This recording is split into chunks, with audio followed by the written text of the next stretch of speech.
Unfortunately, Florida's springs are in trouble because of the way humans have altered the landscape. To understand why, you need to understand the concept of a watershed.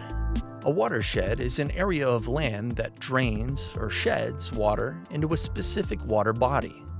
If you're talking about an aquifer or a spring, the watershed includes the permeable area where surface water can seep down into the ground. Here's a not too tricky trick question. What do you call a watershed for a spring? Nice work. For an aquifer, that permeable area where water is allowed to percolate down and refill the groundwater is referred to as the recharge zone.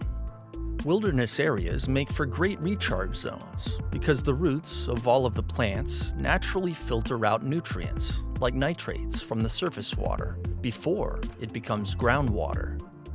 Do you know what makes for terrible recharge zones? Cities and residential zones full of pavement, fertilized lawns, and septic systems.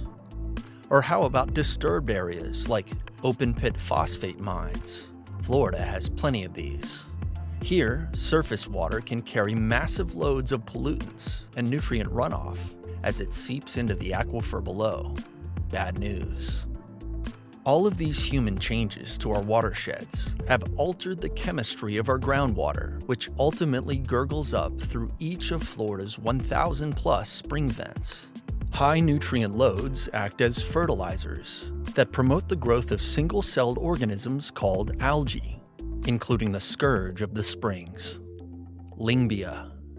Algae like Lyngbia and other filamentous algae, they tend to attach themselves to the leaf blades or to the substrate that the plants are growing in, and they do the same thing that floating algae does. They prevent light from getting to the plants, and so they can't photosynthesize.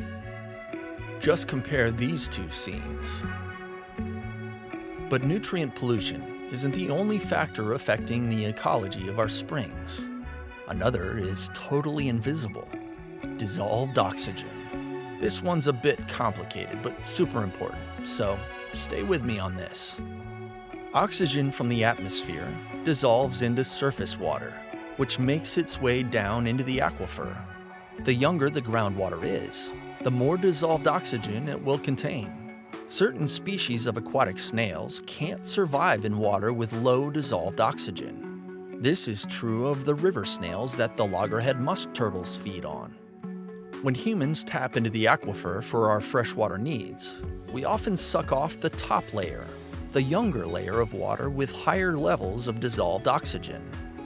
Now what's left to flow out of our springs is older, oxygen-depleted water. Bad news for the snails. Bad news for the loggerhead musk turtle. And by the way, those thousands of tiny snails, they feed on algae, grazing it off the surface of the grass blades and keeping species like Lyngbia from taking over. What happens if the snails disappear? I think you could guess. And then there's another problem you might not have thought about. Think of an aquifer like your iPhone. If you want to keep watching TikTok videos, you better make sure you take a break and plug in for a while. This all goes back to the concept of recharge. More and more people are moving to Florida, sucking up more and more groundwater, faster than nature can replenish. This lowers the water table, diminishing the artesian pressure which forces water out through the surface of the earth at the spring vents. As a result, many of our springs are experiencing loss of flow. Silver Springs, once the largest artesian spring on Earth by flow volume, has lost about 1/3 of its flow. A few springs, like White Springs, have completely ceased to flow. So what are the worst offenders for lowering the water table and reducing spring flow? Industry, agriculture, and bottled water companies are all on this list. But the biggest culprits are you and me. Domestic water use, for drinking, flushing toilets, and watering our lawns, is the largest consumer of aquifer water in this state. The simple fact is, there are 20 million plus Floridians who can all accept responsibility, and we can all do a better job at conserving our water. Springs aren't just pretty places to splash around during the heat of the summer. They're critically important pieces to the ecological puzzle that is the great state of Florida. The health of our springs is also a reflection of the purity and availability of something we can't do without: clear, clean, life-giving water.